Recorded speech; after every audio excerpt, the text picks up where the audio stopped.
السلام علیکم ورحمۃ اللہ وبرکاتہ۔ عزیز سامعین، ماہ ذی الحجہ اسلامی سال کا 12واں اور آخری مہینہ ہے۔ گویا اسلامی سال کا اختتام اسی ماہ ذی الحجہ پر ہوتا ہے۔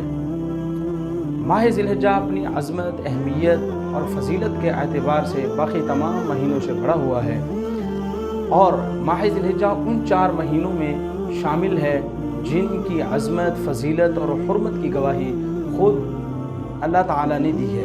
چنانچہ سورۃ التوبہ کی آیت نمبر 36 کے اندر اللہ تعالیٰ کا ارشاد ہے، اعوذ باللہ من الشیطان الرجیم، بسم اللہ الرحمن الرحیم، ان عدۃ الشہور عند اللہ 12 شہرا فی کتاب اللہ یوم خلق السماوات والارض منها 4 حرم ذالک الدین القیم۔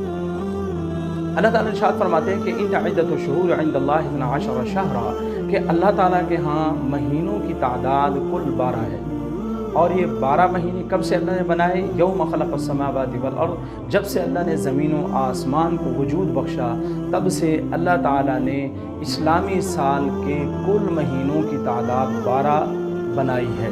پھر ان 12 مہینوں میں سے منہا 4 حرم، 4 مہینے ایسے ہیں جو بہت زیادہ لائق عزت و احترام ہیں۔ اور آگے اللہ تعالیٰ فرماتے ہیں ذالک الدین القیم، کہ یہی دین اسلام کا صحیح راستہ اور صحیح نظریہ ہے، کیونکہ اس حوالے سے مشرکین کی مختلف آراء تھی، جو کہ اس آیت کا شان نزول بھی ہے۔ بہرحال اس میں اللہ تعالیٰ نے یہی بات ارشاد فرمائی ہے، ایک تو یہ کہ کل اسلامی مہینے 12 ہیں، پھر ان کو تب سے بنایا گیا جب سے اللہ نے زمین و آسمان کو وجود بخشا، تب سے اللہ تعالیٰ نے کل 12 مہینے بنائے، اور پھر ان 12 میں سے 4 مہینے ایسے ہیں جو بہت ہی عزت والے، احترام والے ہیں، اور یہی صحیح اسلامی نظریہ ہے۔ اب رہی یہ بات کہ وہ کون سے 4 مہینے ہیں جو بہت ہی لائق احترام ہیں، بہت ہی عزت والے، حرمت والے مہینے ہیں۔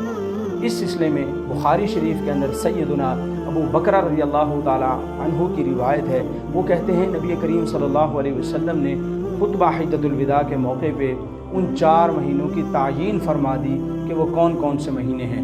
چنانچہ رسول اللہ صلی اللہ علیہ وسلم نے ارشاد فرمایا کہ وہ 4 مہینے ذوالقعدہ، ذوالحجہ اور محرم، 3 یہ مہینے لگاتار، اور چوتھا مہینہ رجب کا ہے جو کہ شعبان سے پہلے آتا ہے۔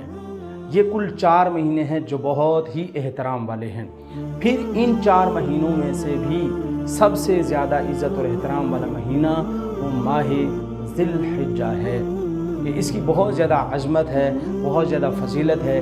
چنانچہ شعب الایمان جو کہ ایک حدیث کی کتاب ہے، اس کے اندر سیدنا ابو سعید خدری رضی اللہ تعالی عنہ کی روایت ہے، وہ فرماتے ہیں رسول اللہ صلی اللہ علیہ وسلم نے ارشاد فرمایا، سید الشہور شہر رمضان واعظمها حرمتا ذو الحجہ، کہ تمام مہینوں کا سردار رمضان ہے، اور عظمت، فضیلت اور حرمت کے اعتبار سے سب سے بڑھ کر ماہ ذی الحجہ ہے۔ اب رہی یہ بات کہ ماہ ذی الحجہ کی اس قدر اہمیت اور فضیلت کیا ہے، آخر اس کی کیا وجہ ہے؟ تو دیکھیے، اس کے اس قدر احترام والے مہینہ ہونے کی فضیلت، اہمیت، حرمت بالکل واضح ہے کہ سب سے اہم ترین عبادات اس مہینے میں سر انجام دی جاتی ہیں۔ چنانچہ حج اس مہینے میں کیا جاتا ہے، اور قربانی اس مہینے میں ہی کی جاتی ہے۔ ایام تشریق اسی مہینے کے اندر آتے ہیں، چنانچہ ان کے اندر تکبیرات پڑھی جاتی ہیں۔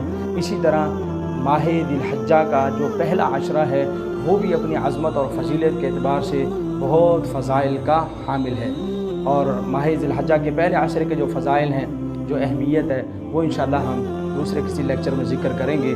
بہرحال 4 مہینے احترام والے، ان میں سے پھر ماہ ذی الحجہ بہت ہی زیادہ احترام والا ہے۔ علامہ جساس رحمۃ اللہ علیہ اپنی تفسیر احکام القرآن الجساس کے اندر فرماتے ہیں کہ اس سے معلوم یہ ہوتا ہے کہ ان 4 مہینوں کی عظمت، فضیلت بہت زیادہ ہے، اور ان کی عظمت اور فضیلت کے تقاضے کے پیش نظر ان 4 مہینوں میں اعمال کا اجر و ثواب بھی بڑھ جاتا ہے، اور اگر کوئی برائی کرتا ہے تو اس کا وبال بھی بڑھ جاتا ہے۔ اور مفتی شفیع صاحب رحمۃ اللہ علیہ نے تو یہاں تک فرمایا ہے کہ تمام انبیاء کی شریعتیں اس پر متفق رہی ہیں کہ ان مہینوں کے اندر اگر کوئی نیک عمل کرتا ہے تو اس کا اجر و ثواب بڑھ جاتا ہے، باقی دنوں کی نسبت، باقی مہینوں کی نسبت۔ اور اگر کوئی ان مہینوں کے اندر گناہ کا کام کرتا ہے، اللہ اس کے رسول کی نافرمانی کرتا ہے، تو اس کا عذاب اور وبال بھی بڑھ جاتا ہے۔ چنانچہ ہمیں ان مہینوں کے تقدس، عزت اور حرمت کا احترام کرنا چاہیے، اور احترام کا بہترین طریقہ یہ ہے کہ ہم خوب سے خوب اعمال کریں، اعمال صالحہ کریں، اچھے کام کریں، عبادات کریں۔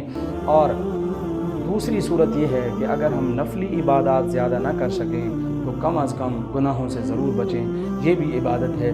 اللہ سے دعا ہے اللہ تعالیٰ ہمیں ماہ ذو الحجہ کی اور اس طرح باقی حرمت والے مہینوں کا احترام کرنے کی توفیق نصیب فرمائے۔